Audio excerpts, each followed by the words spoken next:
Market में panic है। FIIs माल बेच रहे हैं। कोरोना का नया वेरिएंट आ गया है। अब करूं क्या मैं?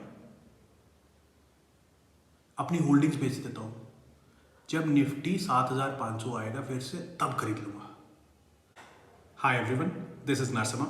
अगर आप भी यही सेम सोच रहे हैं तो रुक जाइए, पहले वीडियो देख लीजिए, फिर उसके ऊपर डिसाइड करना कि आपको अपना पोर्टफोलियो बेचना चाहिए कि नहीं बेचना चाहिए। समझते हैं मार्केट में करेक्शन क्यों आया।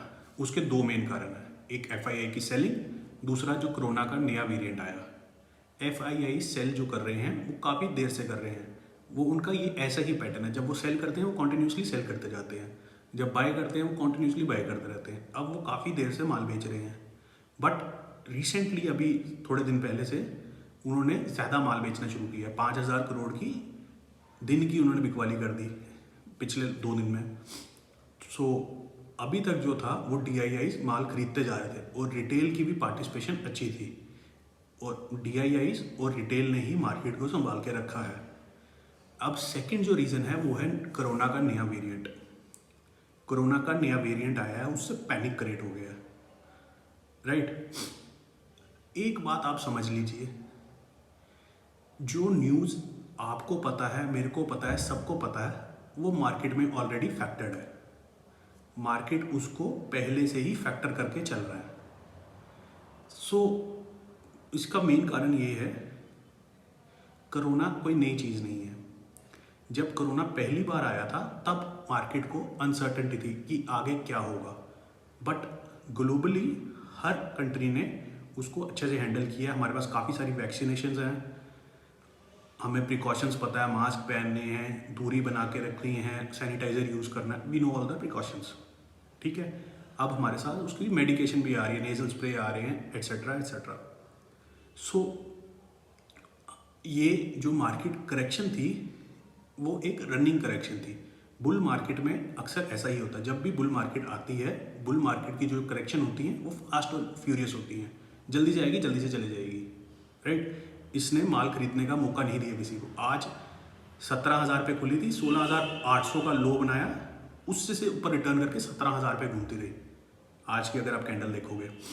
और अगर आप प्री मार्केट में आपने मार्केट को निफ्टी 50 को देखा था तो प्री मार्केट में निफ्टी 50 16,200 तक चली गई थी, राइट। बट रिकवर की 915 पे, वो 17,000 पे खुली, पहली कैंडल में ही वो गिरी नीचे 16,800, उसी में रिकवर कर गई थी, पहली 15 मिनट कैंडल में ही रिकवर करके वो 17,000 के पास ही घूमता रहा आज। तो बेसिकली हुआ क्या, आज जो प्रीवियस क्लोजिंग थी फ्राइडे की, वहाँ पे ही आज मार्केट हमारी। समझते हैं इन्वेस्टर इस अपॉर्चुनिटी का फ़ायदा कैसे उठाएं, राइट। सो आपको डिप में बाय करना चाहिए, गोल्डन रूल है, राइट। बट इसका ये मतलब नहीं है आप अपनी सारी सेविंग लेके बाय कर लो, जैसे कि पोकर में करते हैं ऑल इन नहीं करना है। आपको एक प्लान के थ्रू उसमें इन्वेस्ट करना है, राइट। उसको समझते हैं। आपको कोई भी शेयर जब चूज करना है वो क्वालिटी स्टॉक होना चाहिए, मतलब कि फंडामेंटली स्ट्रांग होना चाहिए।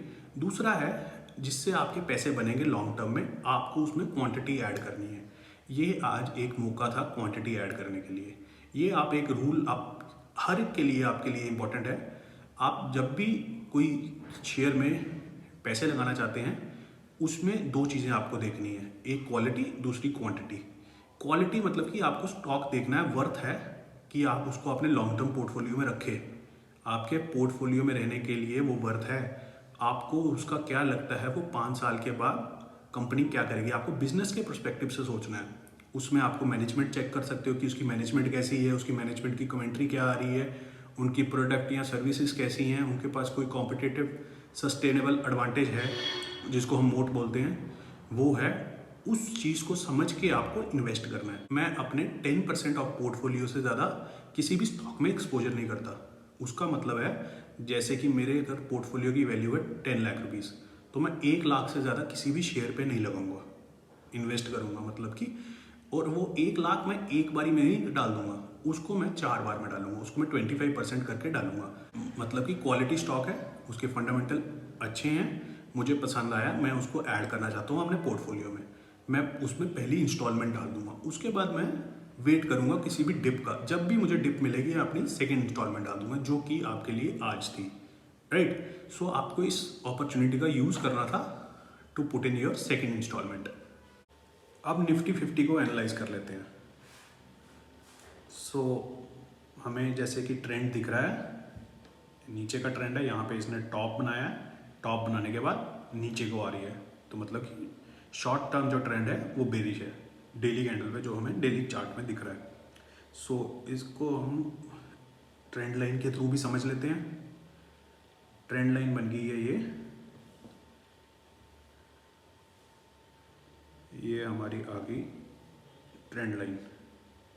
जैसे कि ट्रेंड लाइन में भी हम देख सकते हैं मार्केट ने इसको एक बार टेस्ट किया था, इसको ब्रेक भी किया, बट फॉल्स ब्रेकआउट था, फिर से रिकवर कर ली, राइट। अब फिर से इसको टेस्ट किया इसने। अब यहाँ पे जो ये कैंडल है आज की डोजी, ये देखने वाली है। डोजी जब भी आती है किसी भी पैटर्न में आती है, अगर बुलिश में आए तो उसका मतलब ट्रेंड रिवर्सल है, अगर बेरिश में आए तो मतलब कि बुलिश हो जाएगी। जैसे कि आज की अभी की बेरिश मार्केट है, बेरिश मार्केट में डोजी बनने का मतलब है ट्रेंड रिवर्सल हो सकता है, ऊपर की तरफ जा सकती है। There is a possibility, chance है, इसका ये मतलब नहीं है कि कंफर्म है। इसके लिए हम कल हमें जो होगा इंडिकेशन मिलेगा, कल की अगर कैंडल यहाँ पे बने और उसकी जो क्लोजिंग है ओपनिंग से ज़्यादा हो, मतलब कि बुलिश कैंडल बने, ग्रीन कलर की बुलिश कैंडल अगर इधर की एरिया में बनेगी तो that will be the confirmation for this कि ट्रेंड में रिवर्सल है, राइट। दूसरी पॉसिबिलिटी ये है कल इधर ही घूमते रहे कैंडल, मार्केट जो है इधर ही ऊपर नीचे होते रहे, तो क्लोजिंग इधर ही हो जाए, तो उसका मतलब होगा मार्केट कंसोलिडेट कर रही है, अभी किसी मूव में डिसाइसिव नहीं है कि ऊपर जाए कि नीचे जाए। थर्ड पॉसिबिलिटी इज कि मार्केट यहाँ पे ओपन करे और क्लोज नीचे को करे, तो रेड कैंडल बन जाएगी, उसका मतलब होगा मार्केट का अभी भी ट्रेंड जो है वो डाउनवर्ड है, राइट। बट मोस्टली जिस हिसाब से ये कैंडल बनी है, चांसेस ये हैं कि ऊपर की तरफ ट्रेंड रिवर्सल ले यहाँ से।